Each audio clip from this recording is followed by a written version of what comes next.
바디를 보면은 바디에 프레임 하나가 있고요. 자, 프레임 안에 지금 자식들이 5개의 오브젝트가 있습니다. 자, div 5개인데 공통 클래스가 obj라는 놈으로 써 있고요. 그 다음에 별도로 박스 1부터 박스 5까지 1, 2, 3, 4, 5 자, 이렇게 5개의 자, 클래스가 만들어져 있습니다. 자, 이 상태에서 나는 공통적인 속성으로 HTML과 바디 하이트 100% 썼어요.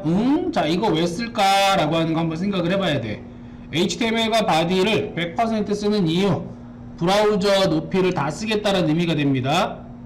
브라우저의 높이를 다 쓰겠다. 현재 브라우저의 높이를 다 쓰겠다. 그 얘기는 뭐냐면 가로, 세로 가운데에다 뭔가를 배치하겠다라는 의미하고 똑같아요. 1차적으로. 스크롤이 없다라는 가정하에서 가로의 너비, 그 다음에 세로의 높이를 100%를 주면은 어떤 영역이 있는데 그 영역을 한가운데 배치하겠다. 이렇게 받아들이면 됩니다. 물론 너비에 대해서 100%는 없어요. 없다고 해서 왜 너비를 안 썼지? 이게 아니라 HTML과 바디는 기본적으로 너비가 100%죠. 기본값이. 그렇기 때문에 높이만 별도로 정해준 것이다 라고 생각을 하시면 되고요. 자, OBJ는 개당 200에 200짜리 배경색은 크림슨으로 했습니다. 그럼 OBJ는 총 5개였으니까 이 OBJ가 5개가 만들어지겠죠. div는 기본적으로 블록 요소니까 어떻게 돼? 하나, 둘, 셋, 넷, 다섯 밑으로 내려지면서 쓰겠단 말이야. 따라서 결과를 보게 되면은 현재 밑으로 해서 5개가 있으니까 전체적으로 따지면은 1000픽셀의 높이를 쓰는 거예요. 원래. 자, 프레임에 대해서 너비를 400으로 잡았고 높이를 400으로 잡았어요. 자, 너비와 높이를 400으로 잡았다라고 하는 의미는 뭐냐면 부모 영역의 높이와 그 다음에 부모 영역의 너비를 지금 고정을 시켜서 생각을 해보면 OBJ는 2개밖에 못 들어가.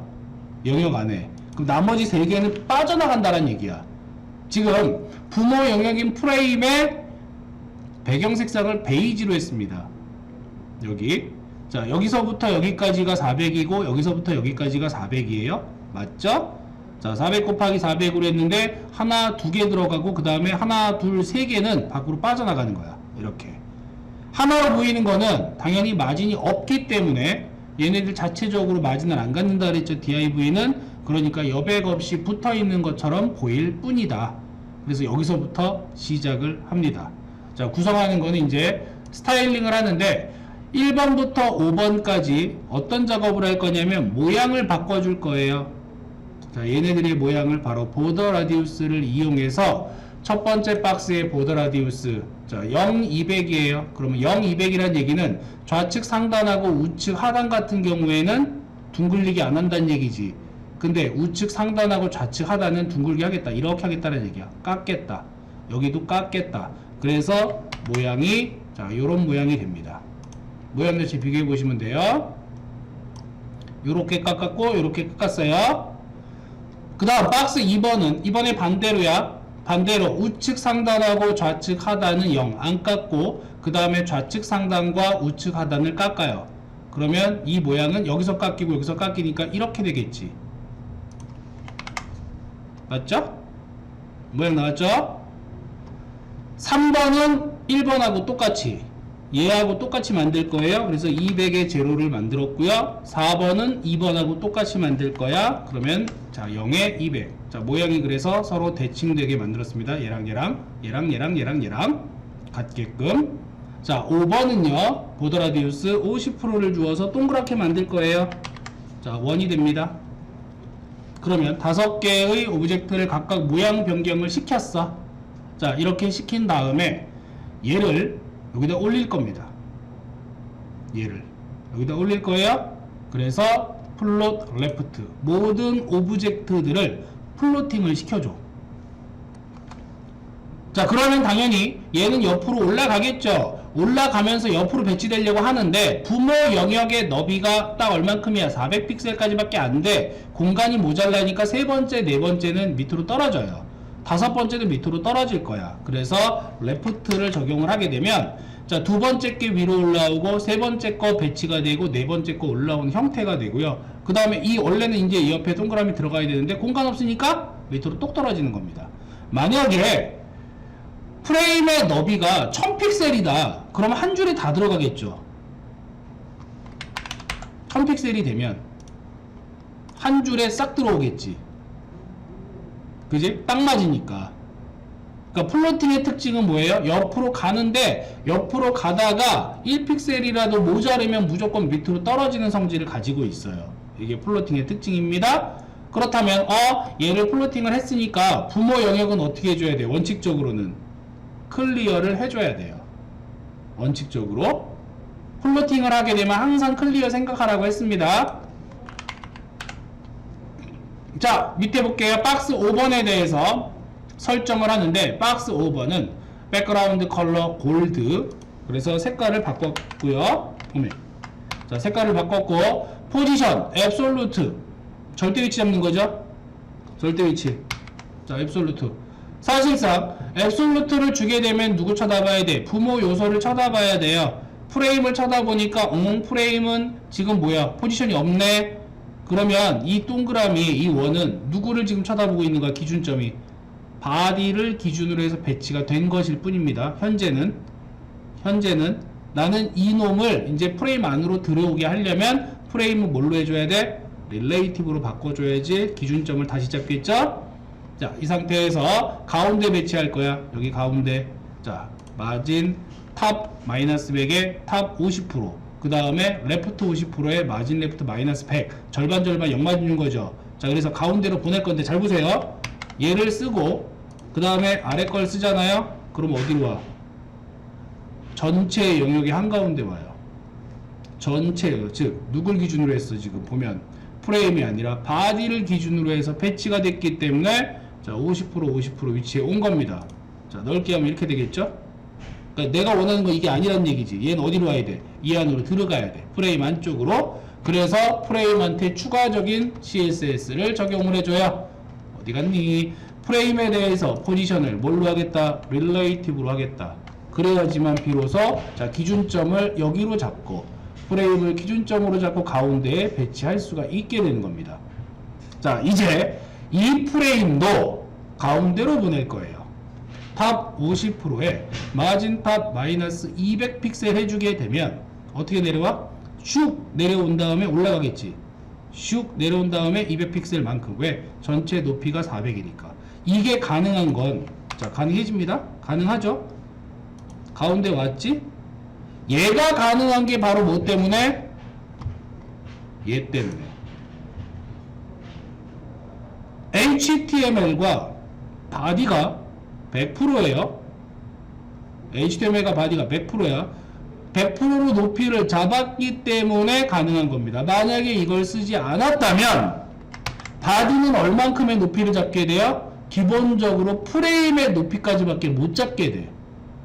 자손인 프레임의 높이가 400픽셀이니까 그 높이만 잡게 되고 그 높이로부터 50픽셀 내려가 보라 해봐야 움직이지 못한 상태에서 마진탑만 적용돼서 위로 뿅 하고 올라간다고. 그래서 나는 브라우저 영역을 다 쓸 거야. 그래서 여기에 높이 100%를 잡아주게 된 거예요. 왜 이렇게 썼는지를 이해를 한번 하셔야 됩니다. 왜 이렇게 썼는지. 자, 이제 뭐만 남았어요? 가로 가운데로 보내야 돼. 가로 가운데로 보내야 되는 거는 바로 뭘 쓰면 돼요? 마진 레프트를 오토로 잡고 마진 라이트를 오토로 잡으면 돼. 이때는 굳이 레프트 50%에 마진 레프트 마이너스 200 안 해도 된단 말이야. 왜? 릴레이티브니까. 프레임이 앱솔루트라면은 너비 자체를 갖는 게 딱 요만큼밖에 못 가져요. 앱솔루트라면. 근데 릴레이티브기 때문에 얘는 너비를 그대로 유지할 수가 있는 거야. 그러니까 계산이 가능하다는 얘기죠. 만약에 앱솔루트가 된다면 계산이 안 됩니다. 여백을 계산할 수가 없어요.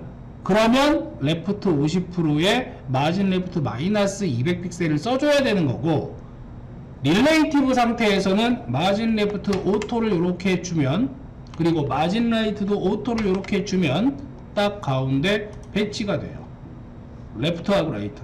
마진 탑하고 마진 바텀 안 썼죠. 왜? 여기서 마진을 주면 여기서 더 치우칠 거 아니야. 더 내려가거나. 그리고 이미 어떻게 했어요? 여기서 마진 탑이라고 하는 거 0마진을 줬죠. 그러니까 마진 탑과 마진 바텀은 안 씁니다.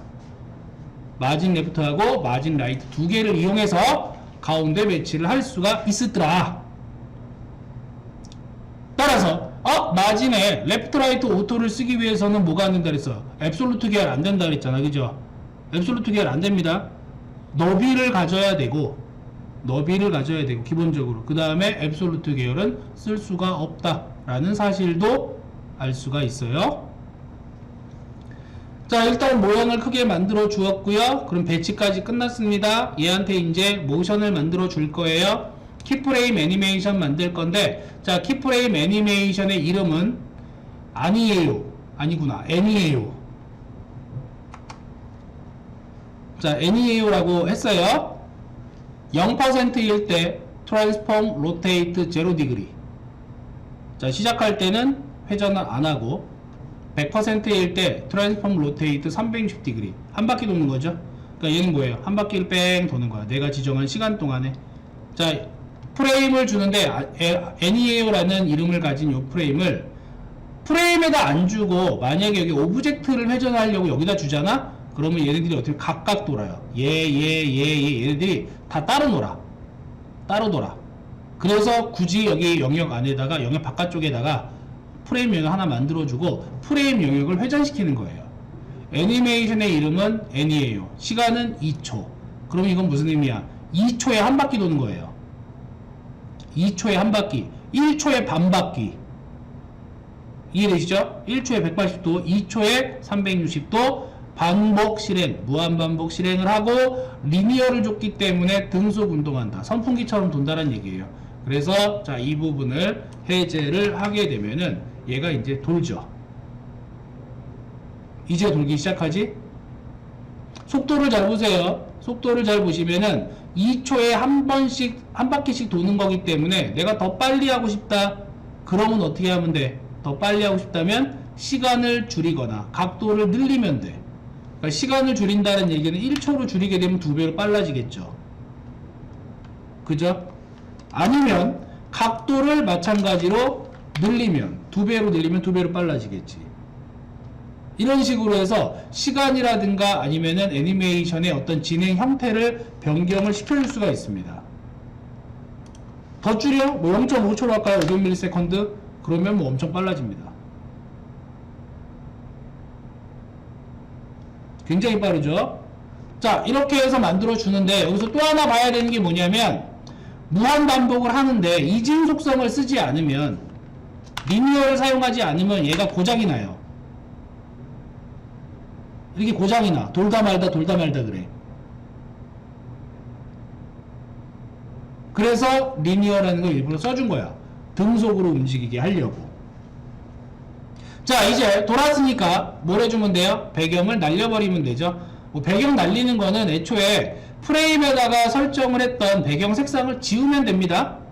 요거를 원래는 이걸 지우는 게 맞아요. 근데 이제 테스트니까 그냥 임시로 프레임에 대한 배경 색상을 트랜스페어런트, 투명하게 재지정한 거예요. 근데 이렇게 뭐 해도 상관은 없는데 코드를 줄이려면 저거 트랜스페어런트 보다는 자, 위에서 백그라운드 컬러 베이지를 삭제하는 게 훨씬 더 깔끔하겠지.